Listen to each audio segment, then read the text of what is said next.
Hello, welcome to Tub Talks with Damon. My special guest today is Frank Taveras, harm reduction specialist, fierce advocate, and amazing researcher now. Oh, yes. All these things and more. I'm so glad to have you in the tub. How you doing? Well, I am so excited to be here, number one. I have to say I was a little timid, but you are so awesome at making people comfortable. I have always said that about you from the moment I met you. I took that class, remember, at Harm Reduction Coalition? Yeah. And I thought you were just such a great messenger.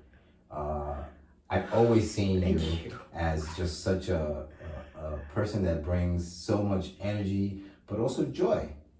You know, it's just so much, it's such a great time when you do a training. Thank you, Frank. I really appreciate that. You know, I've worked with Frank with harm reduction, and harm reduction is such a loving, compassionate, and for me, spiritual movement. And we're going to get all into that. But before we do, I want to ask you, what do you like most about your body? Wow, at 58, 58! There's a lot of things that you begin not to like about your body. But I actually do like my body. I like the whole package. You know, I wish years ago that I was taller, but I said God knows exactly what he was doing. How tall are you? I want to say 5'6", but I'm 5'5". 5'5". Uh-huh. 5'5". But the body to me throughout my entire life has been, you know, I always considered it to be a machine.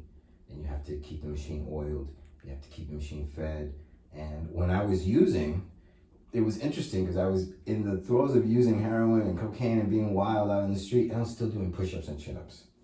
I must have weighed 98 pounds and had an afro out to here, and my eyes were back here. But I would still look at like the shower thing and I would try to do chin-ups. It was ridiculous. Why was that important to you? I don't know. I don't really know. It was just, my body has always been, I've always been athletic. My brothers have always been athletic, so it passed down to me. And I still do judo now. I still do jiu-jitsu, Brazilian jiu-jitsu. I just love movement. You know? Cool. I'm not a good dancer. I like dancing, but my kids make fun of me. So well, I don't care. Do we have to measure that by the kid? I mean, I think one of your kids is not approving of this either. You know, he's right. So maybe you're a great dancer, and your kids are the ones who don't know what a great dancer. I believe.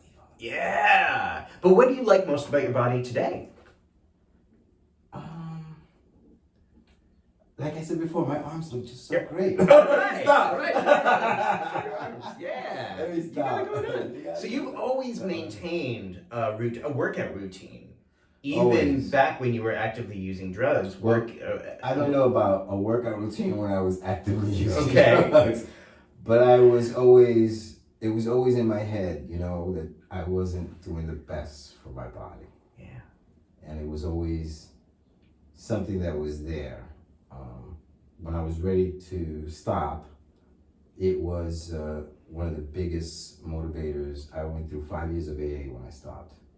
And those 5 years, AA took me in. It was an incredible group in Cypress Hills, Brooklyn. They were amazing old-timers. They had been there since Dr. Bob and the beginning of AA. But they were very into harm reduction without knowing it. Ooh. Yes, because AA is traditionally about alcoholism. Yeah. And these guys, when I went in there, they were used to us coming from the program, and they said, you don't have to talk about the substance. Just talk about the loneliness, talk about the sadness, talk about the beatings that you got from life while you were using. Mm-hmm. It doesn't really matter the substance. And it was interesting to me because I was like, wow. And I stayed with them for 5 years. I even committed to doing workshops and going around and speaking. And we had tough AA groups that only wanted to hear about alcohol, but they stuck to their guns and they always talked about the impact that the substance used, not just the alcohol itself. So it was a really great education, fantastic old timers with 25, 40 years sobriety, and they're crazy. Crazy? How so?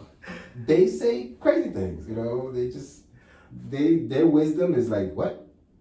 I swear to God, sometimes they say, what? And 3 days later, I would catch on and say, oh, that's what they meant. Okay. Okay. Wow.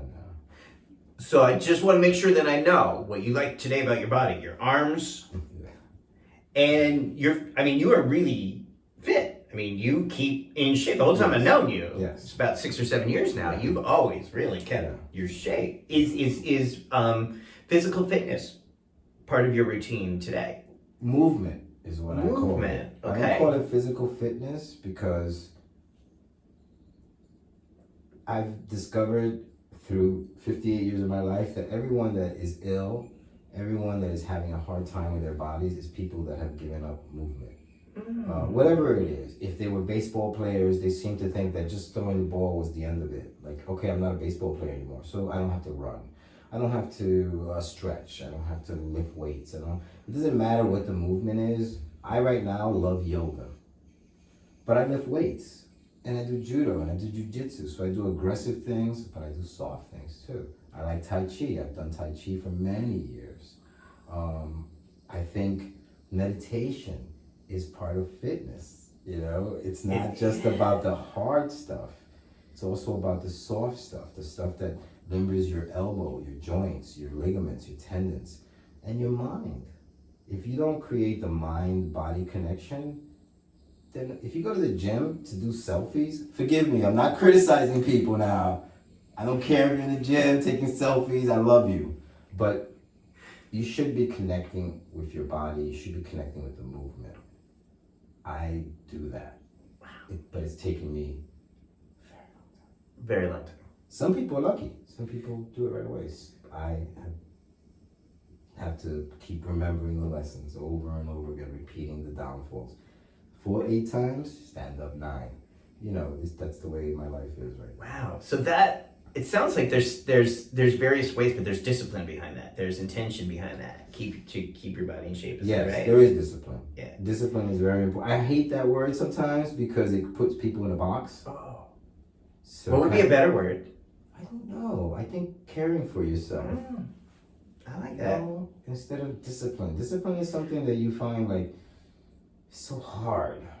Like someone is like imposed from some authority, some bullshit force outside yourself. Instead of you just flowing with it and understanding that, you know what, if I can walk 30 minutes, if I can walk 15 minutes, instead of just sitting on the train for those 3 stops, let me walk those 3 stops. Yeah. Sometimes I stand on the train, even if I can sit, because I just think sometimes, even if I'm just standing there and moving around energy in my body, I'm going to get a little more movement than just sitting. And it's important. Yeah. Because we're all, it's stacked against us. What is? Like the whole system, like the food, to eat healthy, it's expensive. Yeah. I don't care what anybody says. They all, you can eat healthy. No, man. You go to the bodega on the corner, the chips are right in front of you. Yeah. The freaking cookies are right in front of you. But the good stuff is all in the back. All the stuff that you should be eating is in the back. But all the garbage is right up front. You come in, you're hungry. You're going to grab that $2 bag of chips. And you shouldn't eat that nonsense. You should go in the back and get 3 apples. Get some carrots, chop them up. Is that what you practice? It's what I practice. Okay. I have chips with the kids once a week. Because I don't believe in going nuts. So I do have I don't believe in that either. Like these diet, I don't believe in the word diet. Mm-hmm. Yeah. It's unhealthy.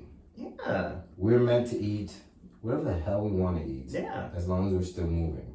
Can't say diet without die. Ugh. Right? That's like, yeah. But I mean, it inherently has repression involved, like less than versus like. It's punitive. Right. You're like punishing yourself. Right. You're like, oh, I can't have a pizza. If you've eaten 10 pizzas, then maybe you shouldn't have 11.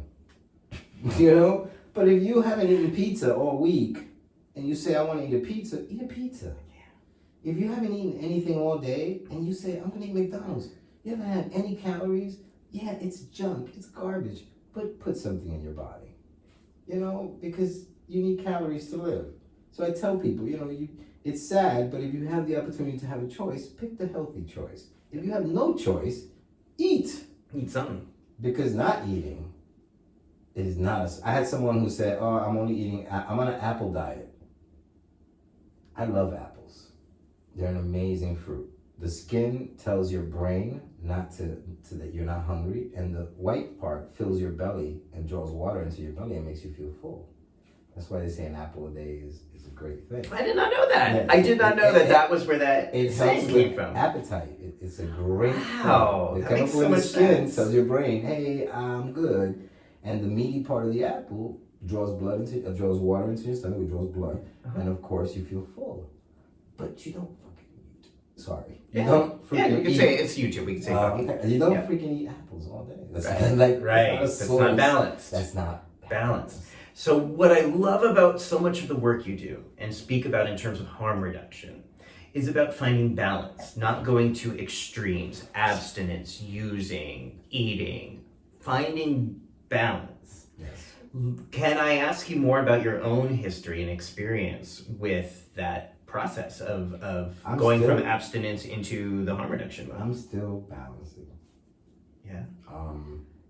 I haven't injected heroin or smoked crack or cocaine or any of those things in 30 years. 30 years. So how old were you when you started injecting heroin? 25, I started sniffing. 26, I was injecting. I injected 26, 27, 28, and 29. 29, I did 1 year in a recovery program in a therapeutic community, which I would not recommend to anyone. Why not? It's punitive. It's extremely punitive. And I don't believe in that modality anymore. Yeah. I don't believe in the idea that I have to degrade you or make you feel like something's morally or mentally or educationally wrong with you to change your behavior. I don't think that's a way to change anyone's behavior. I agree. The success rate of, and this is not to knock therapeutic communities, I'm not doing that. But the success rate, when you go in, they tell you is 1 in 5. If I could only sell 1 out of 5 things every day, I would be broke. But it is a 1950s model. It is what the traditional drug treatment system looks like. It's not going to go away. So we're talking about residential communities that are abstinence-based, where they sort of break down your flaws, your whatever. Your moral issues. Because they actually go into your moral state. They actually try to... They're almost... I'm a Marine, ex-Marine. They almost are like boot camp, where they want to break you down and then build you up. And what's wrong with that? The street has already broken you down. The substance has already broken you down. There is no need to break down anymore. I really feel they would get more results if they had a little more love and compassion. But they also look at slips, as relapses, as the ultimate failure. I can say that. I don't care if people get angry. That's their failure. Instead of using a slip or a relapse as a way to bring you back in, they throw you out. They literally throw you out. And people will argue with that, but they throw you out. They tell you can't be here anymore. That's not right. You spent whatever amount of time you spent there, you've gotten some tools, you made an error. There's 1 million Americans who try to stop smoking and go back and smoke, and nobody fucking tells them that they're morally corrupt. That's unfair. And nicotine is a bitch. Yeah. So these people are experiencing heroin use, crack use, all types of drug use. Plus, on top of that, I don't feel they get their mental health issues addressed as much as they should. In therapeutic communities, they don't really want to do it. They call it medically, forgive me, the name escapes me, but it means people who need medication but are also on have a substance use disorder. Yeah. And when I started in the field, there was a huge division between those of us working in mental health, recognizing sometimes people need medications to function, and a lot of the drug community that said, no. That is a moral flaw for someone to use an antidepressant. Oh, no, it's terrible. Yeah. They would send you to the dentist and tell the dentist that you were an opioid user and give you ibuprofen. Do you know what getting a root canal and then getting ibuprofen? I've had a root canal, but not with ibuprofen. No, you get your drugs, you get the good yeah. stuff. Yeah. And they would give you ibuprofen. And you'd be like popping like 800 of them. Like, it's ridiculous, you know. So that framework of relapse as a moral failure in your experience now does not help people make healthier choices in the long, not even in the short run, especially not in the long run. Not even. Wow. So when you entered into recovery, or I don't even know if it's the right word, but when you were trying to stop hurting yourself with drugs, the first thing was the residential community. Now I want to say I wasn't hurting myself. Okay. I want to make a distinction. Okay. Because drug use is always seen in the negative.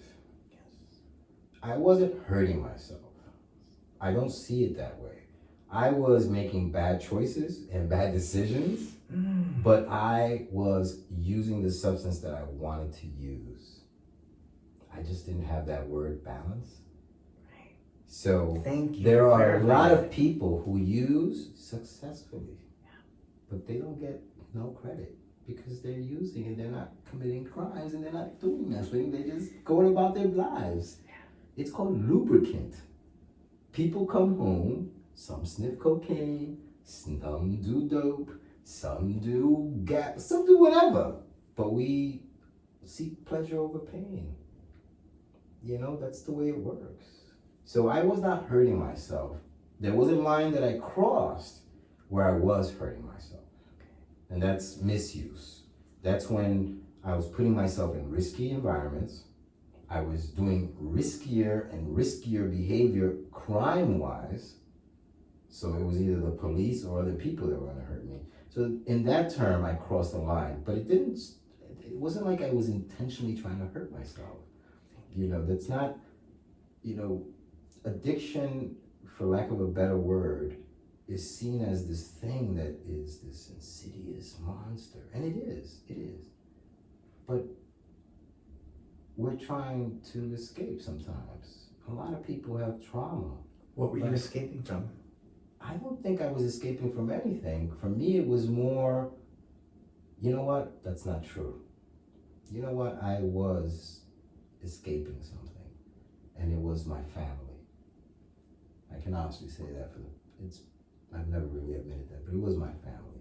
Regardless of how well my upbringing was and how my relationships were, there were flaws in there. There was some things that I didn't deal with correctly.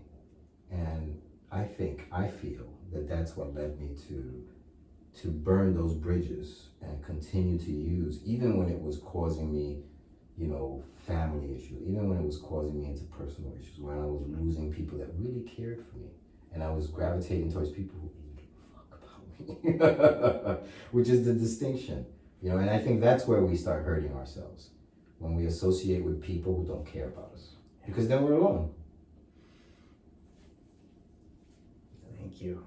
So what did heroin allow you to feel? What was the draw for that? What was the pleasure in that? For me, I was playing manager.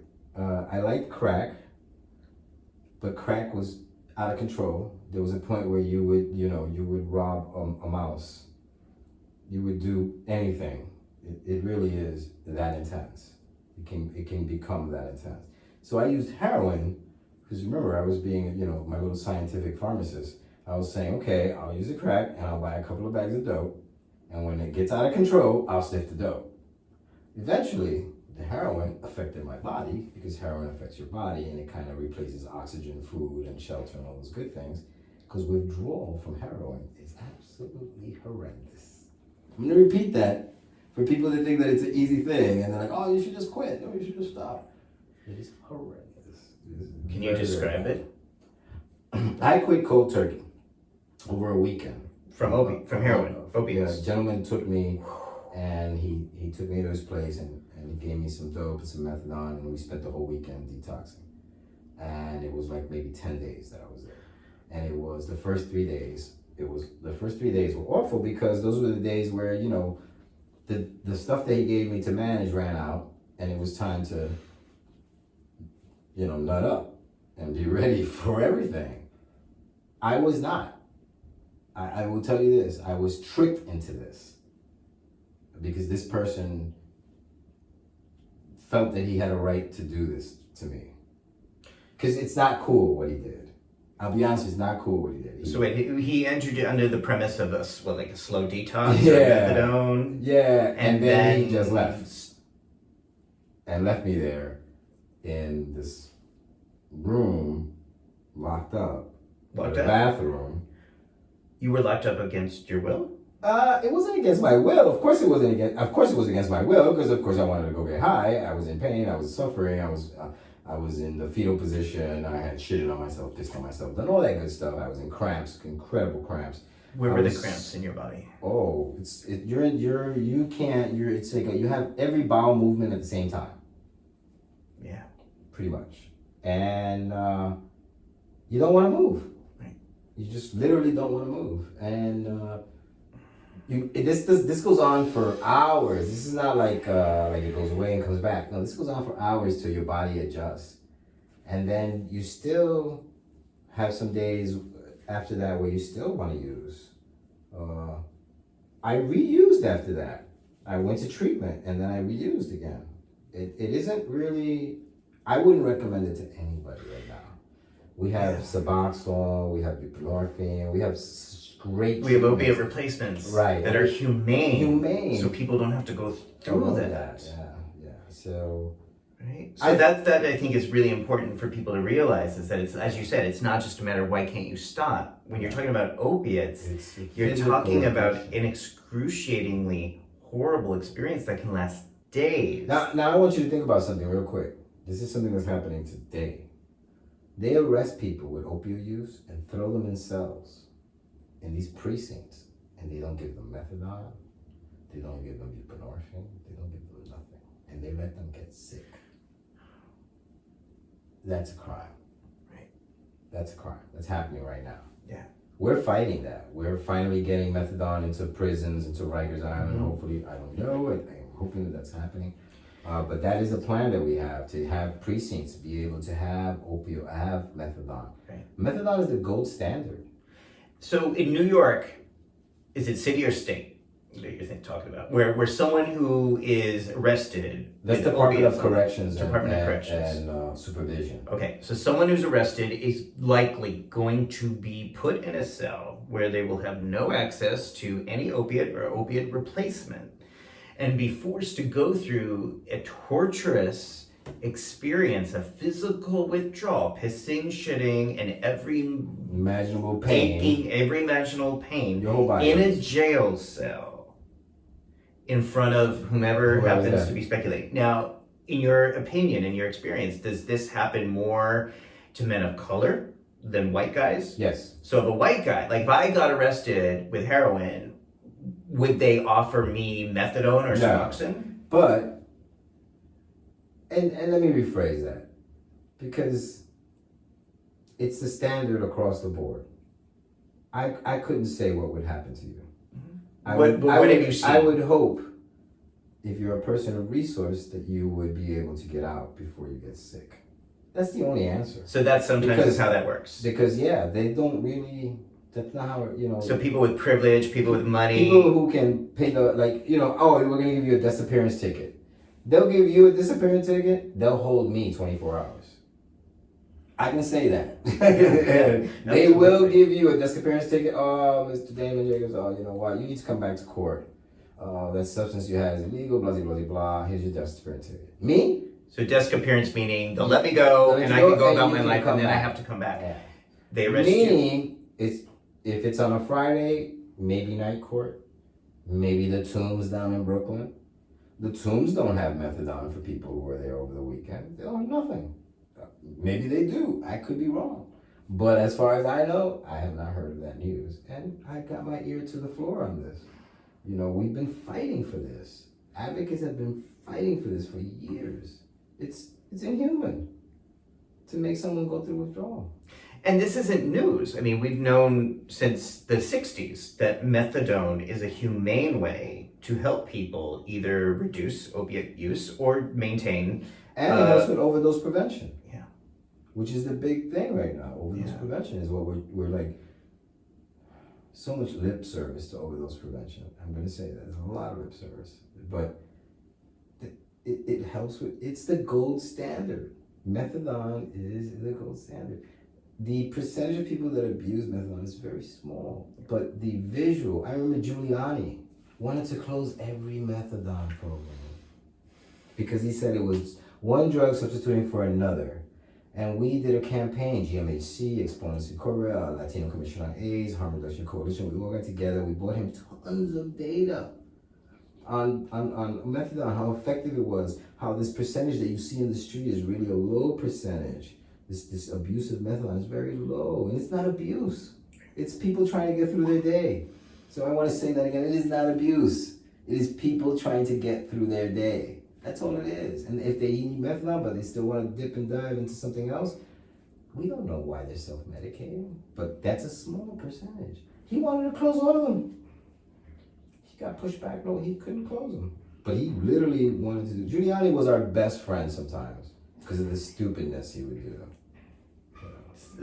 Best friend in what way? He would say, he said, oh, syringe programs are no good. We got him tons of data on syringe programs. It was just so much overwhelming evidence that syringe programs work. He couldn't fight it, you know. Right, and this is evidence-driven data that informs public policy when public policy is rational and humane, which means that in areas where there is accessible methadone clinics, there is less crime. This is well documented. There's less overdoses. There's less deaths. Yes. It's just people are more productive. People go to work. Yeah. People don't use the emergency room. People are not going on hospital visits in the middle of the night. People are living their lives just like if they had diabetes and they had to take medication. Right. It's just another medication. It isn't a moral feeling.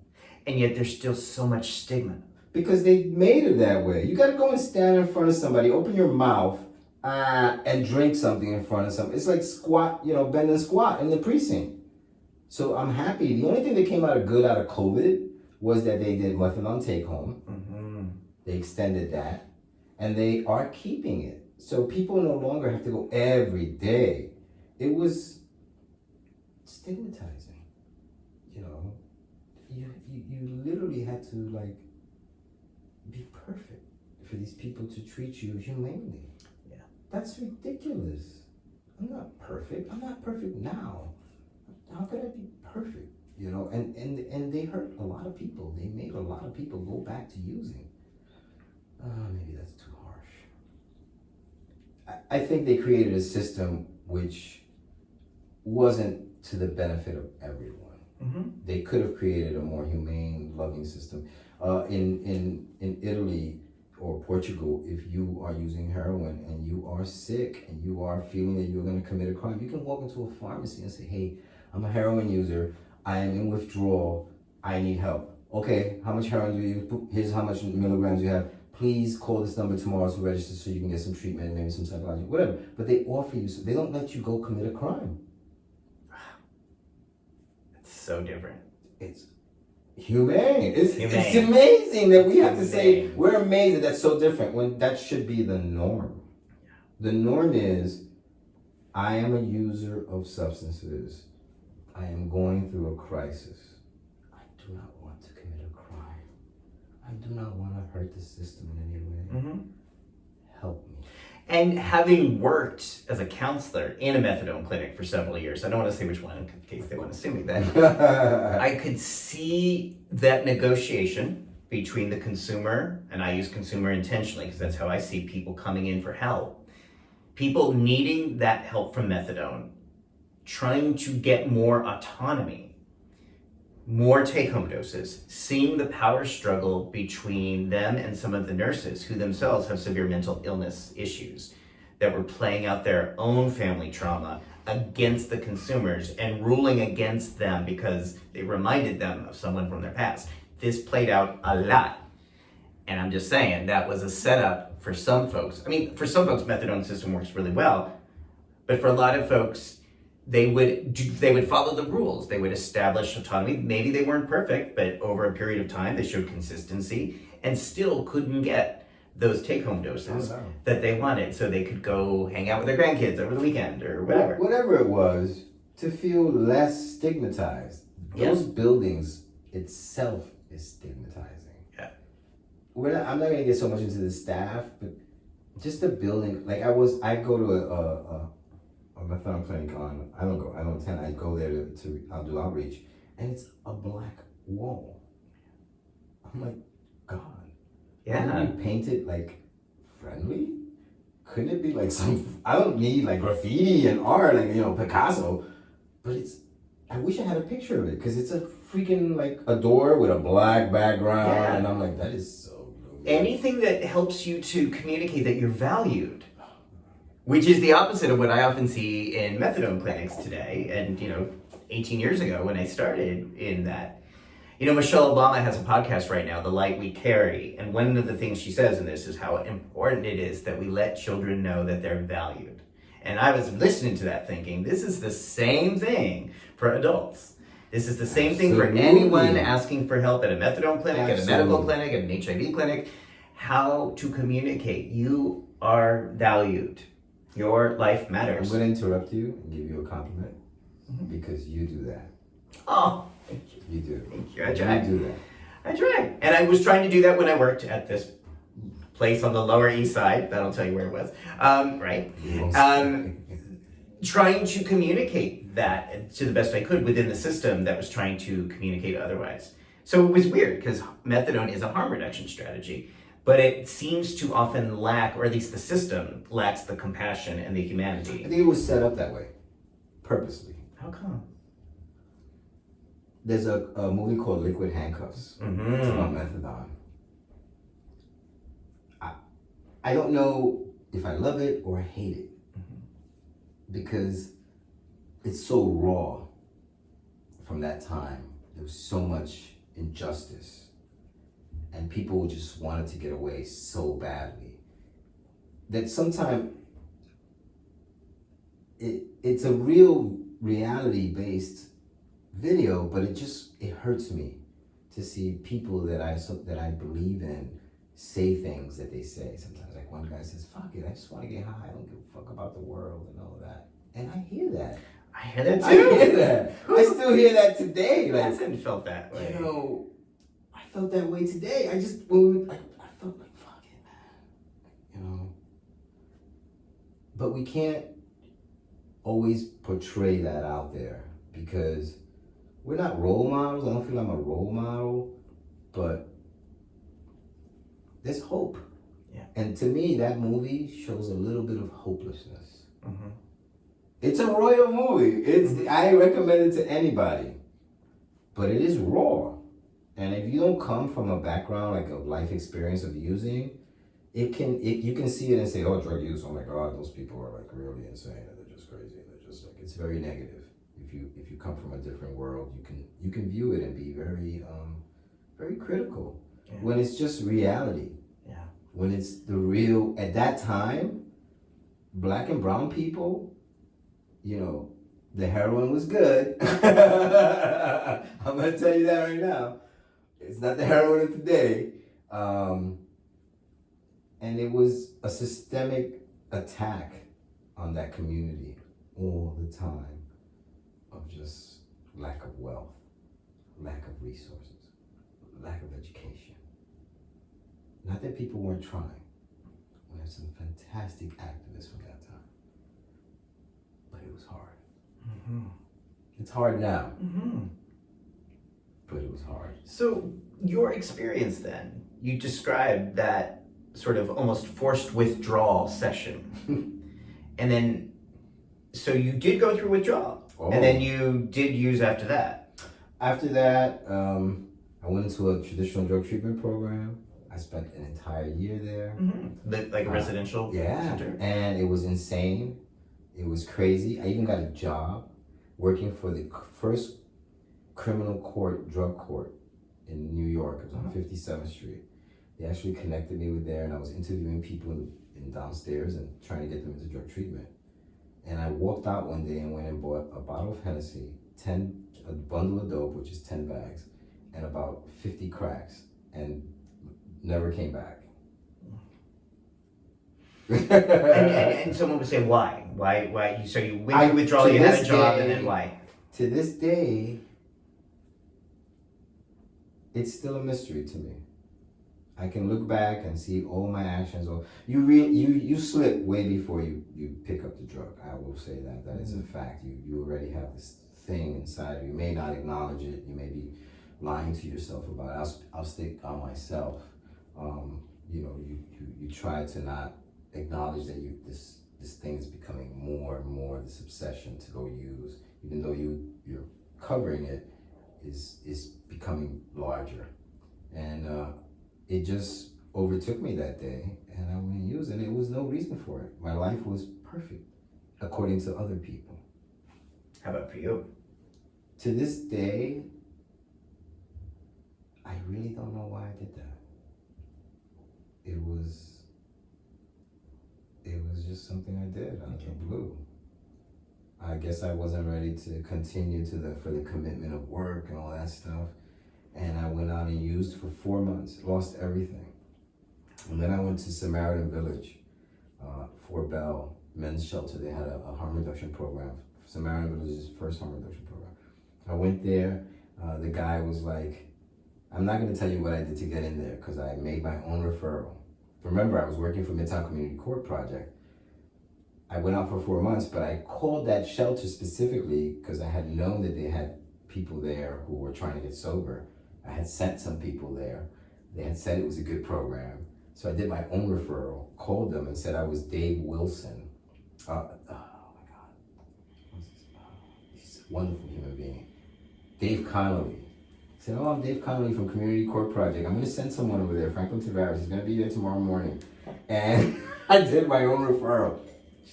And I got into Samaritan. I graduated that program. But their program was completely different. Harm reduction based.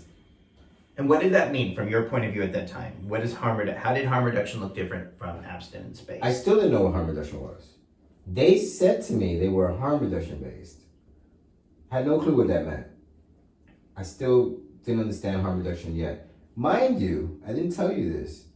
I met a woman who, to me, handed me a syringe a year before I stopped using, a clean syringe. Her name was Yolanda Serrano.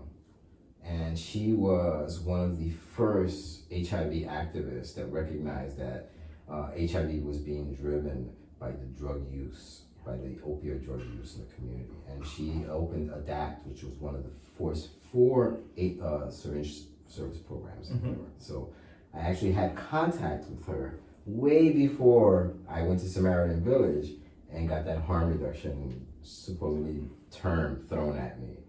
And their form of harm reduction was to do 90 and 90, which is an AA thing. You go to either NA or AA. You had a group session in the morning, AA, NA. You had to do your 90 and 90. In the evening, you had another meeting to go to. And then you had another individual session. I don't know if that's harm reduction. But it was, because you know what? They treated me with respect. They acknowledged that I was a human being and that I was suffering and that I may be using because I was suffering. And that, I think, is such an important distinction. It was an interest. They didn't know harm. I'm telling you, they didn't know what the fuck they were doing. But they were just trying this out. And it worked for me. I've never used it again. That's 30 years ago. Yeah. The difference being when they treated you like a human being, worthy of respect, and noticing that the reason you're using may have to do with something you're feeling. Yeah. It stuck. It stuck. I smoke pot now because you need some lubricant in life. I'm sorry. And I'm in pain all the time from judo and jiu-jitsu. But that's not an excuse. I smoke pot because I like it. Yeah. I'm going to say I mean, in the harm reduction world, you don't need an excuse. No. It's something wine, sugar, nicotine, caffeine are all mood altering drugs. Like I don't drink alcohol, but I drink alcohol with people that I like. Thank you. But harm reduction is not anti-pleasure. It's No. not anti-drug. But it can be seen that way. The word high is what sticks in like the non-harm reduction, like in the square world, that high word, like you feel good, like the euphoria. Like somehow that's a bad thing. Yeah. Like I don't know why, but that's a bad thing. So I think in harm reduction we need to acknowledge that part more. I think we do, but I think it's a risky line because of funding and the people that are involved. The risky line is what? To acknowledge pleasure? Or No, to say that there may be healthy reasons people want to get high? yes. Wow. I mean, I thought that's kind of accepted. It's accepted within us, Okay. but outside of the harm reduction community, I did a presentation in Breezy Point, Rockaway. Very small community, very remote. I think it's one bus that goes out there, and then you have to take a train. It's ridiculously far.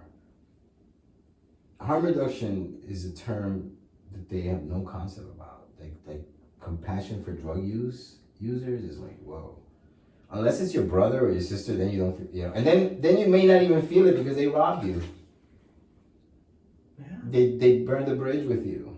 So when I'm in those environments where people are anti-drug, I'm always aware, like, so who here is drinking coffee? Who here is smoking cigarettes or vaping nicotine? Know your audience. Who here has eating cookies or donuts to get through the day? Because those are mood-altering drugs. You are entering into your body for pleasurable reasons.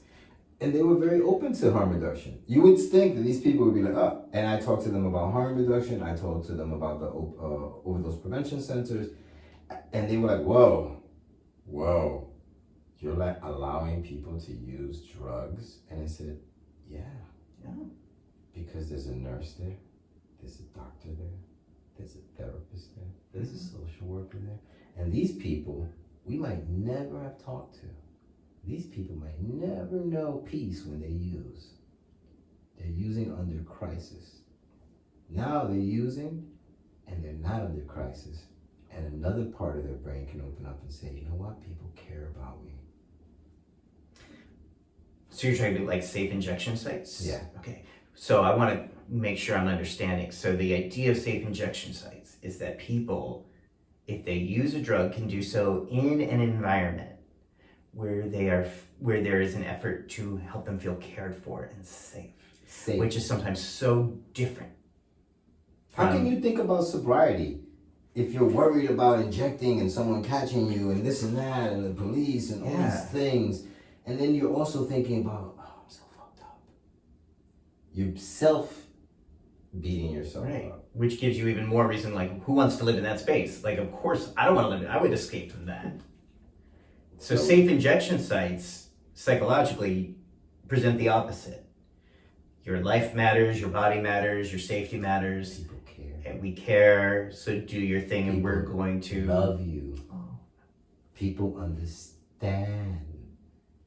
We may not know you, we may not know your trauma, but you're gonna allow us to get to know you, which wasn't happening on the street. So it's another, like what you said about being in the tub naked, the vulnerability. Yeah. They're allowed to be vulnerable because their whole existence is about my use and protecting myself when I'm using. Because I'm in the street. I'm in an OPC. Wow. This is unreal. Yeah, and OPC stands for Opioid Prevention Center. Yeah. Overdose Prevention Center. So these people, it's a totally new experience. And like I said before, we're fucking struggling with that. Like, that's ridiculous. What's the struggle? For funding. So the funding's a struggle. What are you encountering? Well, we got Satcher money. We got COVID. We got money from opioid settlements. And the governor, and I'm going to say this, I'm not sure, I may be saying the wrong thing, but the governor is like, give the money to the OPC centers, the overdose prevention centers. We have 2. We should have 5. Housing Work should have one. After Hours, you should have one in Brooklyn. We should have one in every borough. It shouldn't be that people should have to travel from Far Rockaway to go to an OPC center. Shouldn't have to travel from Jamaica, Queens to go to an OPC center. They should have an OPC center there for people to use responsibly, for people to get connected, for community. You don't want these drug users in the park? Where do you want them to use? You don't want them using them in public areas? That's an overdose prevention strategy. Because if they use alone and they use in a secluded place, they're going to die. But if they use in a park bench and they fall over, there is hopefully a chance that someone will stop and check on them. So using in public spaces is an overdose prevention strategy. It isn't that drug users want to use in public spaces, it's that they're taking care of themselves. Does that include when you see people kind of nodding and falling off on the subway? Yeah. That they're practicing harm reduction? Yeah. They're in a public space. If they fall over, New Yorkers are kinder than they're thought of. Someone will. I've done it on the train several times. Right. I've reversed overdoses on the subway several times. How? The most recent, and this is not the most recent, but a couple of months ago, my daughter and myself were on the subway. We were sitting there. Freaking train is waiting. We're stopped, right? We're just sitting there. It's like 86th Street. We're stopped. I don't know what the hell's going on. I get up to look out the door. The cops are over someone. I yell at them, do you need an overdose prevention kit? Because I have always on me. If you go in my bag right now, I have an overdose prevention. I said, yes, I ran out of the train. I gave it to them. I ran back in the train. They closed the doors. They let us go. But they weren't going to let us go until that happened. They were waiting. The police were very kind. This is something that not many people do. My children get upset at me. I check on people that are unconscious on the floor. I've been doing that for the last couple of years. It freaks my kids out. Like on the street? Yeah. I cannot walk by people laying on the street. However, it's New York City. Isn't there I hate to say it, but isn't there always somebody unconscious on the street? I'm always stopping. It's a terrible thing. I've stopped 6 times in one day to check on people. Or maybe once I've had to administer naloxone because I felt the person was not breathing and they came out of it. Were they happy about it? No, but they were alive. But I have gotten into the habit of doing that. It is a dangerous thing. I don't advise it for people because some people are under mental issues and you touching them or stirring them or yelling at them, hey, wake up, are you okay? Do you hear me? Sometimes can be very aggressive. But if I need to save a life, and this is just me, because I just keep finding people unconscious. I don't care if it's alcohol. I don't care if whatever it is. I'm gonna check. That's me. Once again, that's me and my insanity. I don't tell people. It's your integrity. My kids would say it's insanity. Well, so what do you feel guided? What guides you? What steers you to do that? To check on people like that? Because if it was me, I'd hope somebody would check on me. Because I can go tomorrow and use. I can leave you right now and go use and overdose on the train. I can use on somewhere in a stairwell and overdose. I haven't used for 30 years. The risk of me overdosing is 10 times higher, 100 times higher than anyone else because I haven't used. Because you haven't used, so you don't have tolerance. So I don't have tolerance. I have no tolerance. So and the dope right now is, fentanyl, 20% fentanyl. You need, 15% fentanyl and you can overdose. So, there's a lot of fentanyl on the street. And Narcan reverses, can reverse the effect of fentanyl. There's a new thing now. There's this thing called Zynidine. It's a tranquilizer. Mm-hmm. So now, anecdotally, for the last 6 years, since 2016, I've always heard this. Oh, this person was overdosing and I had to give them 6 Narcans, 5 Narcans. And then they finally started breathing. But they didn't come out of it because it's a tranquilizer. So we're learning now that it's being imported into New York. It was a Puerto Rican phenomenon. It was happening in Puerto Rico a lot. People were mixing heroin with tranquilizer. What it does is the opioid actually, starts putting you to closing the system that makes you breathe. But the tranquilizer puts you to sleep. So you would give the person the Narcan. The Narcan would work on the opioid. It would reverse. They would start breathing, but they wouldn't come out of it. Mm. So the person would say, well, they're not coming out of it. Let me give them another Narcan. Mm-hmm. and you would give 3 or 4 Narcans, which causes withdrawal. The more Narcan, the higher the withdrawal. That's why we like the 4 milligram. They wanted to do a 16 milligram. We said, no, it's 4 milligram is fine. So the person doesn't come out of it, and you feel this need to give them more Narcan, but you should just check their breathing. Check to see if they're breathing. Put your hand there. You can feel that they're breathing. They have that combination of drug. I didn't know that. So you need to be very careful with that. And that's a new phenomenon that's happening in New York, Massachusetts, in the tri-state area, Jersey. It's coming up more and more. And it's an animal tranquilizer. So the Narcan doesn't work on that. Narcan only works on opioids. So the person doesn't come out of it. And the experience for the person is that they took the heroin, they thought it was heroin, and they just wake up all of a sudden, hours later, and in withdrawal. Because remember, you gave them Narcan, and the Narcan wore off, but the tranq didn't wear off. And they just kept sleeping through it. So that's a new phenomenon that's happening. That's an emerging trend that's happening right now. It's very dangerous. It also causes abscesses from the inside out. So even if you're not injecting, you'll get an abscess that comes out of your skin, like it's eating your skin. If there's too much Narcan. No, the Zynidine, the tranquilizer causes this. Oh. So it's terrible. Causes terrible abscesses in the skin. Wow. So that's a thing that we're dealing with right now. We're actually ordering strips for that. We're going to be one of the first programs. NYU's opioid overdose prevention program. We're going to be one of the first ones to get Zynidine strips. We're investing our own money. We're not waiting for DOH to give them out. We're getting them ourselves.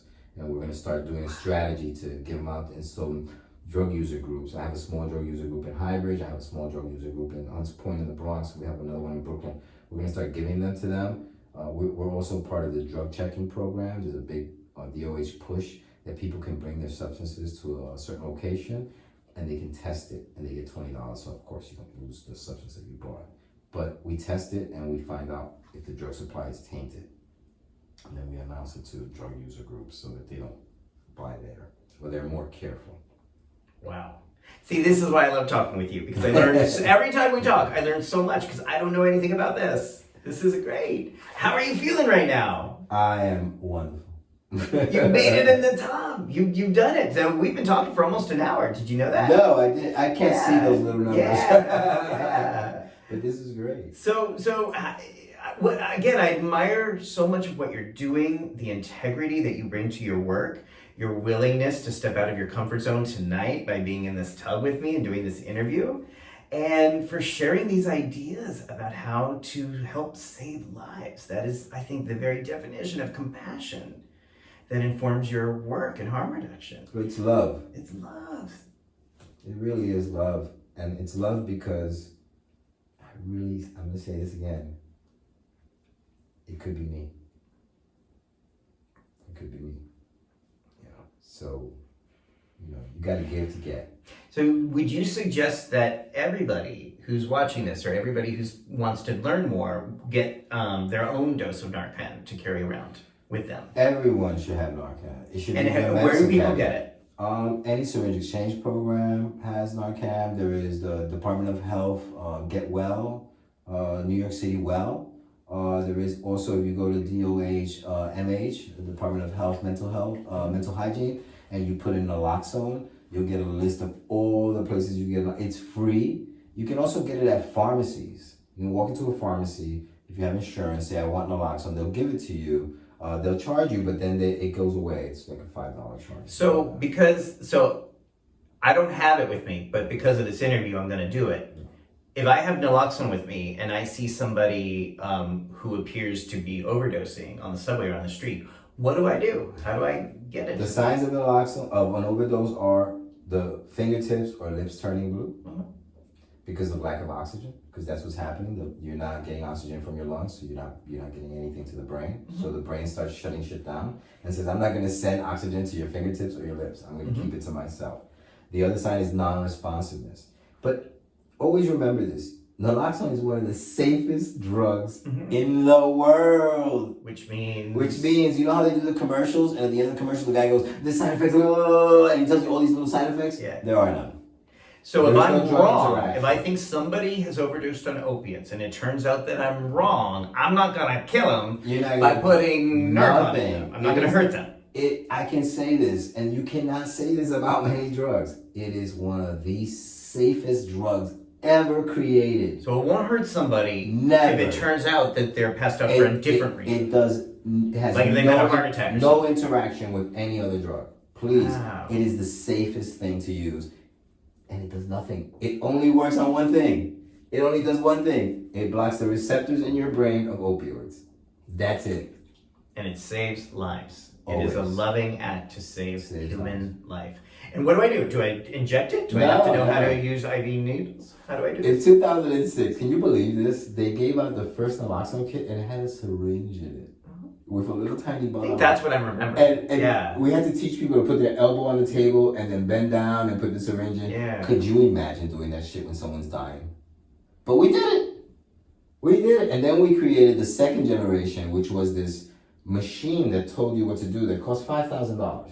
Ridiculous. So then they created this little tiny thing that cost like $3 to make. And it was this little piece, but you had to put it together.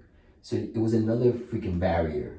So now the new naloxone is this one push thing, and it's all about peel. You don't open it till you're getting ready to use it. Mm-hmm. You place it and you push, and it works Like wonderful. inside the mouth? Yeah, no, inside the nostril. nose. It's nasal. So it's And a nasal like it's a a spray. nasal or spray, like a- and just and it's a one-shot deal. I wish I had Wow. bought one to have here. Should have had a little naloxone kit here. Next time. Next time. And Good. I'm glad there'll be a next time. and it works. It just works. And you wait 2 minutes. They come out of it. Everything's copacetic. But it's 911. Administer the naloxone.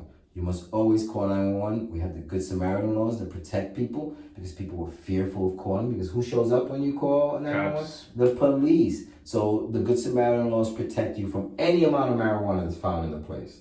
But it protects, once again, the caller. People that are there are open. So it protects the caller from any amount of marijuana that's there. 8 ounces of any class A controlled substance, cocaine, whatever the hell it is. So you're saying if I'm in an environment where people are using drugs, people are using heroin or meth or crack or whatever, and I see someone's in trouble, I can still get that person help and call 911 and the law would protect me and Protect you, the how about caller. the people around me? Nope. They're open. So we tell people to leave. Okay. We work with parolees. If a parolee who's on parole or probation, depending on their parole, and now I have to say, the Department of Corrections has evolved. I will say this. There are not many correction officers who will send you back up if you reverse an overdose. If you are the caller, very unlikely that they're going to send you up. Okay. We worked with the Department of Corrections. They've come a long way. You're like a superhero.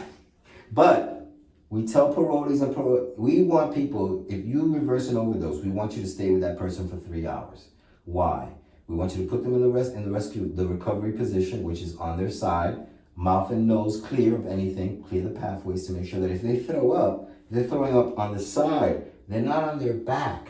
If you throw up on your back, you can choke and die. Right. So we tell parolees, give them the Narcan, put them in the rescue position, put the Narcan that you use there, make sure you call 911, and leave. So, and again, the rescue position is on their side. Like left the foot fetal over position? right. No, it's Or just- left leg over right, Uh-huh. with your hands kind with the person like this, so that, and you put the Narcan right here. It sounds crazy because I'm like, but it's left leg over right leg over left. And you whichever want them side. to be in that position when you would give them the Narcan? No, the you Narcan? want them to be in that position when they've recovered. Oh. Okay, so Narcan can be any position. Just get it in there. No, they should be flat on their back, Flat on their or back. head back, Okay. because you want it to go. You don't want it to dribble down there. Okay. So it's always on All their right. back. And it's important. The Good Samaritan laws are very important. People are scared to call them. Yeah. I mean, we're scared to call them about anything right now because it seems like it escalates. But you have to. But in your experience, they have protected people who are Yes. saving lives. Absolutely. It works. It works. People have been arrested and have been released afterwards with no charge. And then in different states and different parts of the country, Now, do you find Narcan is accessible or? no. Okay. So it might be so Mississippi is a black hole. I'll say it. It's a black hole of harm reduction.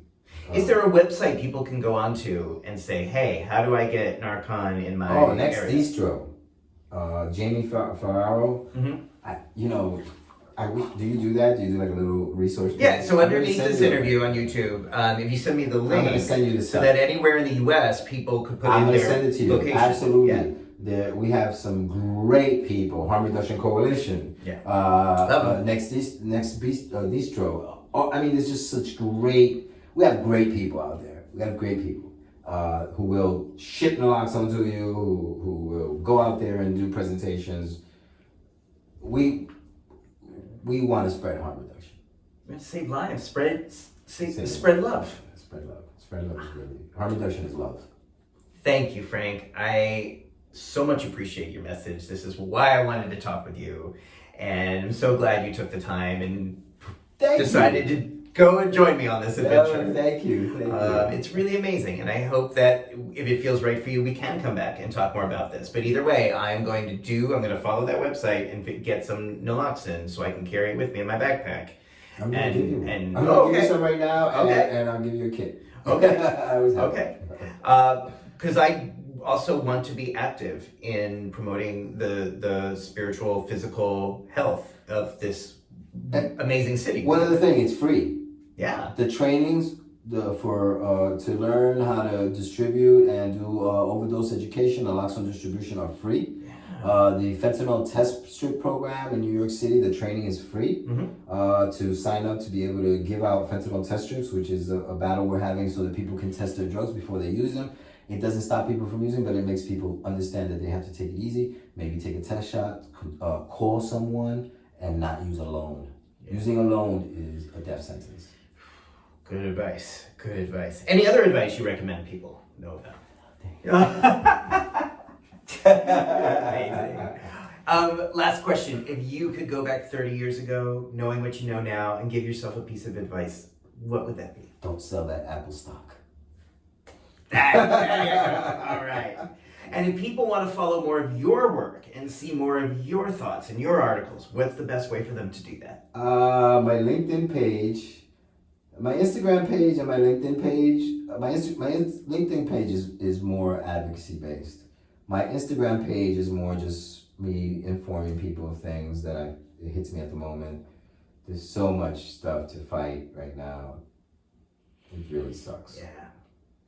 Well, I'm so grateful you're doing it. Again, I think you're like the superhero of New York City, like running around, waking people up. There are a lot of people like me. And people that are out there fighting for human life, the quality and the quantity of human life. And to spread love. Yeah. It's really about love. Thank you. On that note, if you like this interview, subscribe down below, watch more Tub Talks, follow Frank, and follow the website we put below so you can find out how you can get Narcan and possibly save a life in your area, wherever you are. And thank you for being here with me. Thank you for talking with me. Thank you. Have a great day, everybody. Bye. Thanks.